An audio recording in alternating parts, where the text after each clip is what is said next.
the one, the only Benzion.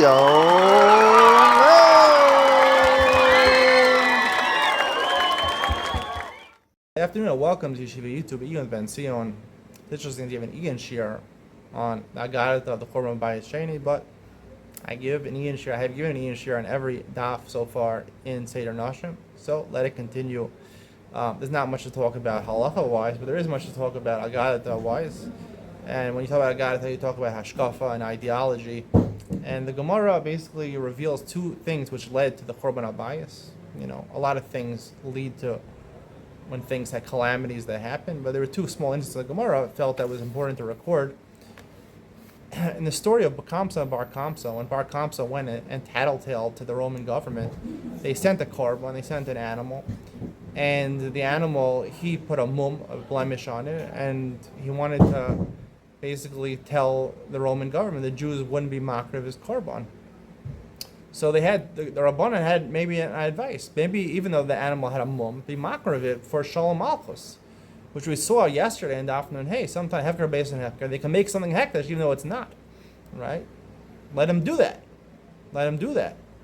They say, so they listened to a person named Rabbi Zachariah ben Avkulus, I guess was the Gadol Ador. The Gadol Ador said, or Gershon Edelstein said, no, we can't do this. We can't set a precedent to do this, because people are going to start saying all the korbanos in the future, if it has a you can be makar of it. We don't want people to think that. And then they said, fine, we won't do that. But at least let's kill this person before he goes in tattletales. You're allowed to kill a rodef, a moser, technically. I mean, the halachas about that. They said, don't do that, because Zachariah ben Avtola said, again, don't do that, because what are people going to say? People are going to say, they're going to say people make a in the kachim, they get killed. That's not true. If you make a it's an isser to make a in karbonos, but you don't get killed for that. It's going to set a bad precedent. And the Gemara comments about this. Amar Rabbi Yochanan said that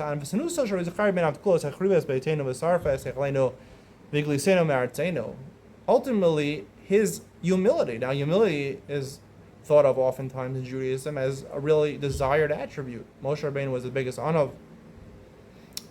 You know, he wanted to ensure the halachas were kept.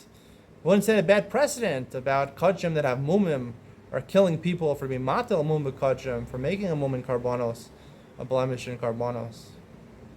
So, obviously, Rabbi Yochanan comments is the wrong thing. Humility is not always a good thing, especially when you're dealing with evil people. When you're dealing with evil people, you got to be evil yourself. That's just the way it is. Tell a quick story.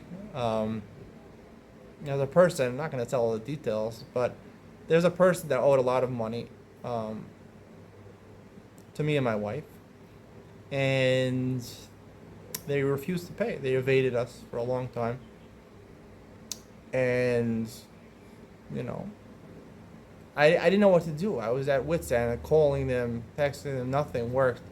I even had thought once I was going to go put up, signs of this person. I don't want to take it to Beis Din, a rabbinical court. You have to hire a lawyer.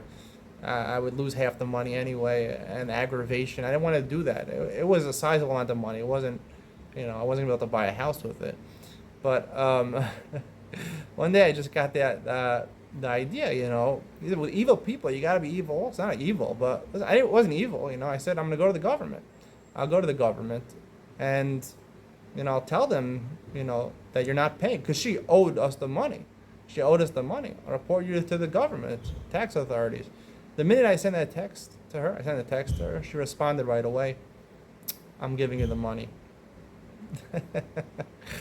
And listen, she owed us the money, and I had every right to go to the government. I wasn't going to, most from people aren't going to go to the government and tattletale, because obviously, whatever, I'm not going to get into details about the situation, but that's what you got to do sometimes, and don't be such an unup. Especially here in Israel, you learn this, that you'll get trampled on if you're a nice guy. In America, they have something called customer service. Americans are nice. They have good manners. You have to have good manners. You can't haggle a price in America. But here in Israel, you got to be assertive, and not just assertive. You got to be aggressive to survive here in Israel. People in the Middle East, I mean, this is the region of the world. It's Israel, and any country, This is the way it works over there. People are trying to trick you all the time. These cab drivers, they'll try to trick you. You have to realize what's going on over here. You have to think on your feet, and really, be aggressive with people and not take any BS from people. And really, you got to do that. And don't be such a big tzaddik. Don't be Alti Tzaddik Harbe is really true. Don't be such a big. The base image is on the line. Yerushalayim is on the line.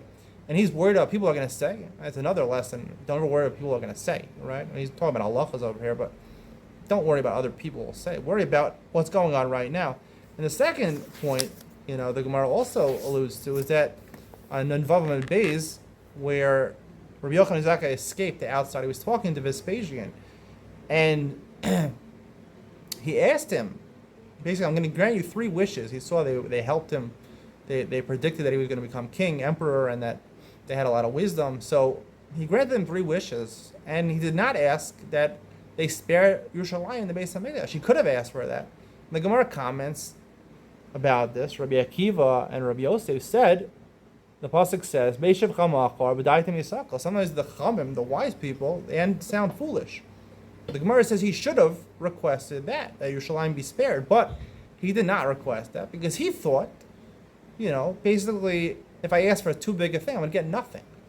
But that's not the way it works in negotiations. In the business world, it's not the way it works. You want to be a good negotiator. You go ask Donald Trump, the art of the deal. You want to be a good negotiator, you ask for the biggest thing and then you come down. You don't ask for the littlest thing right away, right? You come down. Okay, I'm not going to get that, so I'll get something. You got to be a good negotiator. When it comes to the real world, when you're going and sitting in kollel or learning the base medrash or in the yeshivish world, you're not stepping out into the real world.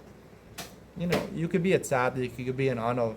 It's okay. But when you step out into the real world, the business world, there are people who want to hurt you, and there are people that want to take your money. This is just where the world is, wherever you live. People are always against other people. People don't like other people's success. People get jealous of other people. People want to take your money. They want to rip you off.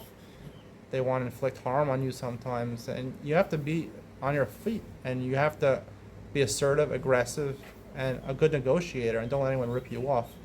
And I think that's one of the lessons you learn, that even if you want to go ahead and sit and learn a base medrash and devote your life to Torah, you really have to make sure that there's going to be times in your life when you buy an apartment, when you buy a house, when a lot of people enter business at some point in their lives. You have to realize that the world is not such a nice place.